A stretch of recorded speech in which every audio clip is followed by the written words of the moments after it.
હરિઓમ. પવિત્ર અને પાવન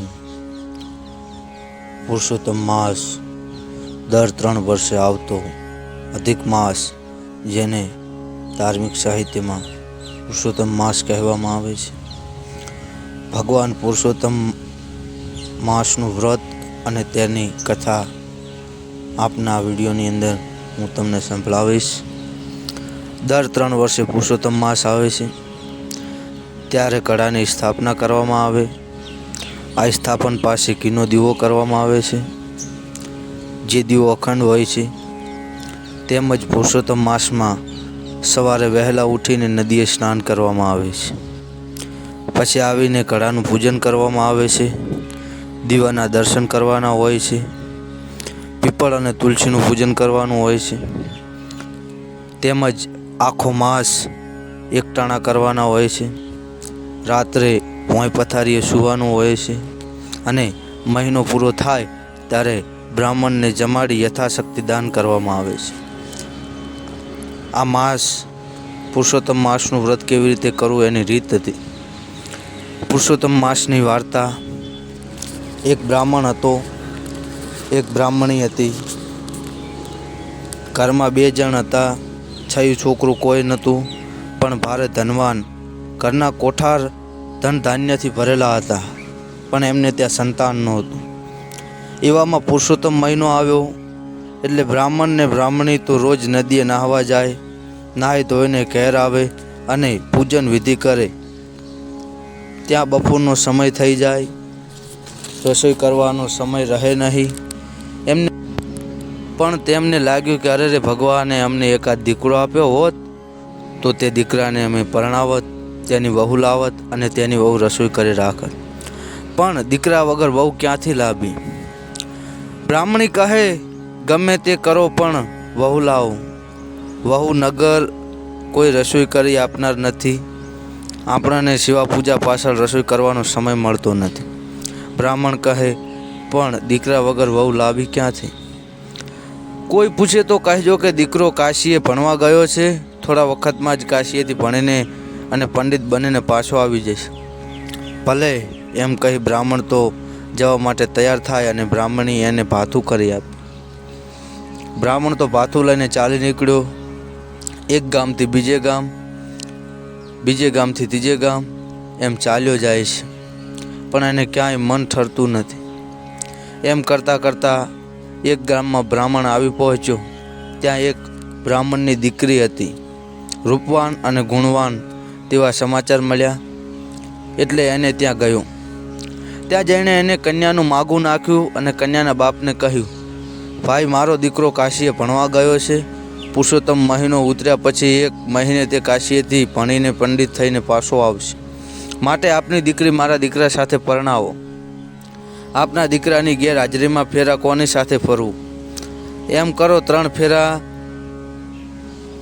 લેખણ સાથે ફેરવો, 4થો ફેરો બાકી રાખો. મારો દીકરો કાશીએથી આવે ત્યારે 4થો ફેરો ફેરવીશું. આમ દીકરીનો બાપ કહે. ભલે કહી કન્યાના બાપ માડવો રોપાવ્યો, ચોરી બંધાવી, મંગળ વાજા વગડાવ્યા અને છોકરીને લેખનની સાથે 3 ફેરા ફેરવી બ્રાહ્મણની સાથે વિદાય કરી. બ્રાહ્મણ તો વહુને લઈ ઘેર આવ્યો.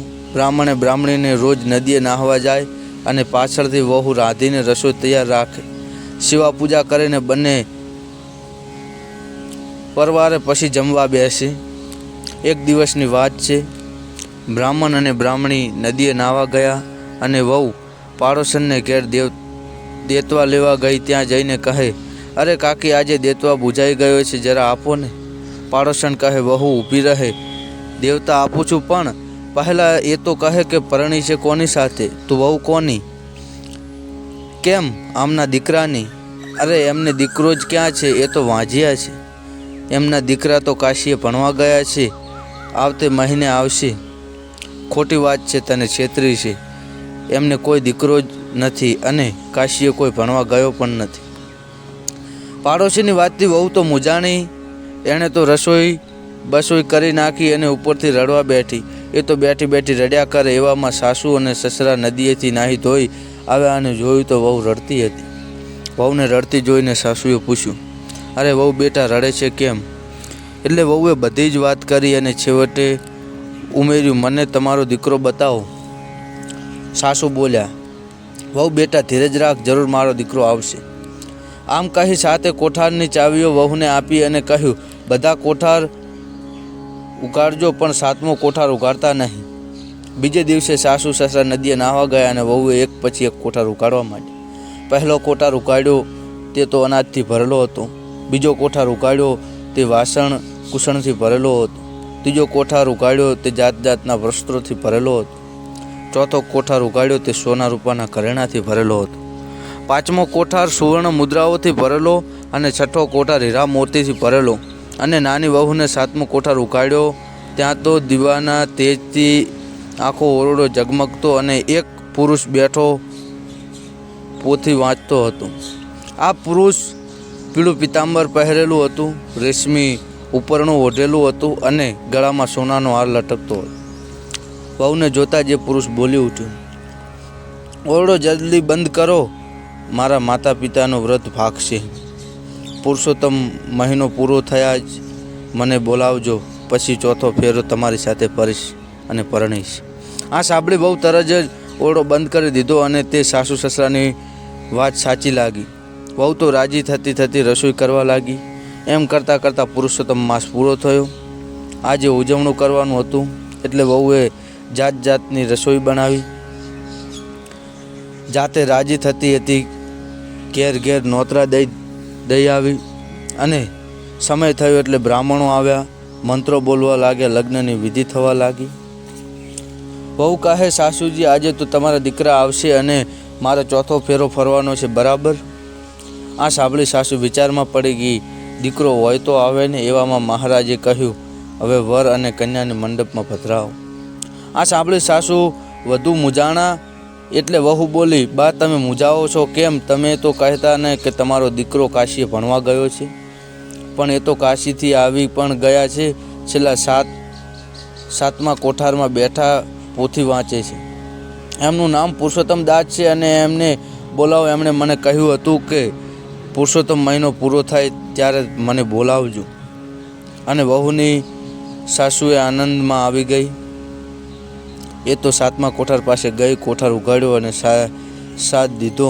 અરે બેટા પુરુષોત્તમ બહાર આવ, સમય થઈ ગયો. અને એકદમ પુરુષોત્તમ ભગવાન બહાર આવ્યા. એમણે આવીને સીધા મંડપમાં પ્રવેશ કર્યો. મા બાપને ભેટી પડ્યા અને પરાણવા બેસી ગયા. ચોથો ફેરો બાકી હતો તે પૂરો થયો. લગ્ન ધામધૂમથી ઉજવાઈ ગયું. આખા નગરમાં ઘરમાં આનંદ છવાઈ ગયો કે પુરુષોત્તમ ભગવાનના લગ્ન થઈ ગયા. આમ આ વાત બ્રાહ્મણ અને બ્રાહ્મણીની છે. જય પુરુષોત્તમ ભગવાન. તમારો વ્રત કરનારને, તમારી કથા વાંચનારને, સાંભળનારને સૌને, બ્રાહ્મણને બ્રાહ્મણીને ફળ્યા એવા ફળજો. જય પુરુષોત્તમ ભગવાન. હરિ ઓમ.